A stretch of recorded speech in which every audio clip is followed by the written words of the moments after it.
দেশের প্রাচীনতম রাজনৈতিক দল আওয়ামী লীগ রাষ্ট্র পরিচালনার দায়িত্ব নিয়ে বহু চ্যালেঞ্জ মোকাবেলা করলেও এবার যেন ভিন্ন চিত্র। কোটা আন্দোলন প্রশাসনিক বা রাজনৈতিক কোনোভাবেই মোকাবেলা করতে পারেনি ক্ষমতাসীনরা। ছাত্রদের আন্দোলনে রাজনৈতিক প্রতিপক্ষ ঢুকে নিয়ন্ত্রণ নিলেও আওয়ামী লীগ ছিল কুম্ভকর্ণের ঘুমে। ফলে স্বপ্নের মেট্রো রেল, এলিভেটেড এক্সপ্রেসওয়ে সহ গুরুত্বপূর্ণ প্রতিষ্ঠান এবং প্রায় ১.৫ শতাধিক জীবনের দামে পরিষ্কার হলো ক্ষমতাসীনদের সাংগঠনিক ব্যর্থতার চিত্র। জয়দেব দাসের প্রতিবেদন।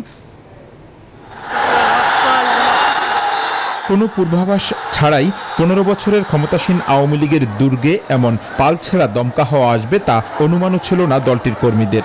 তাই কোটা আন্দোলনের আড়ালে থাকা শিবির ও ছাত্রদলের কর্মীদের তাণ্ডব মোকাবেলা তো দূরের কথা, যেন স্রোতেই হারিয়ে গেছে দেশের তৃণমূলের মানুষের হৃদয়ে স্থান করার দাবিদার আওয়ামী লীগ।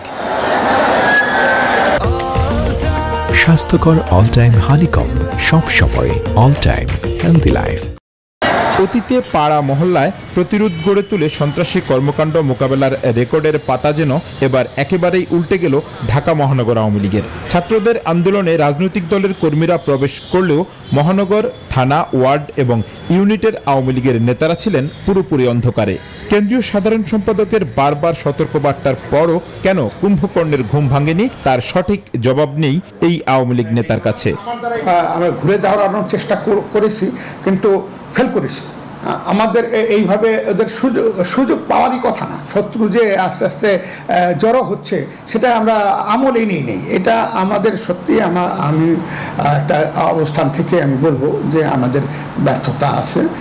আমাদের এই জায়গাটাতে আমরা আরও অনেক সচেতন হতে পারতাম। ঢাকা বিভাগের দায়িত্বপ্রাপ্ত সাংগঠনিক সম্পাদক অকপটে স্বীকার করলেন সাংগঠনিক কিছু দুর্বলতার কথা। তবে চলমান সংকট মোকাবেলা করে সংগঠনকে পরীক্ষিত কর্মী দিয়ে ঢেলে সাজানোর কথাও জানান তিনি। তাদের যে প্রস্তুতি, তাদের যে সুইসাইড স্কোয়াড কিংবা সামরিক কায়দার সমস্ত সরঞ্জাম নিয়ে যেভাবে আঘাত করছে, এটার সামনে অনেক জায়গায় কয়েকটা জায়গায় আমাদের যে পার্দলীয় নেতা কর্মীরা তারা অনেক সময় টিকতে পারে নাই। তো সেই কারণে যে আমাদের এইবার ওভারঅল যেভাবে মিডিয়া সহ মানুষ উপলব্ধি করতে পেরেছে, আমরাও মনে করি যে আমাদের সাংগঠনিক যে শক্তি, সেই শক্তির অনেকটা জায়গায় দুর্বলতা আমাদের প্রকাশ পেয়েছে। দলের সাধারণ সম্পাদক বলছেন, কর্মীদের স্লোগানের চেয়ে এখন ঐক্যের প্রয়োজন বেশি। জামায়াত, শিবির এবং বিএনপি দেশি বিদেশি ষড়যন্ত্র করছে উল্লেখ করে কর্মীদের বারবারই সতর্ক থাকার নির্দেশও দিচ্ছেন তিনি। শত্রুরা কিন্তু আড়ালে আবডালে তারা কিন্তু আরো বড় প্রস্তুতি নিয়ে আক্রমণ করতে পারে। তাদের টার্গেট শেখ হাসিনা সরকারের পতন, জামাত, বিএনপির আজকে এইটা। আমরা ঐক্যবদ্ধ থাকবো।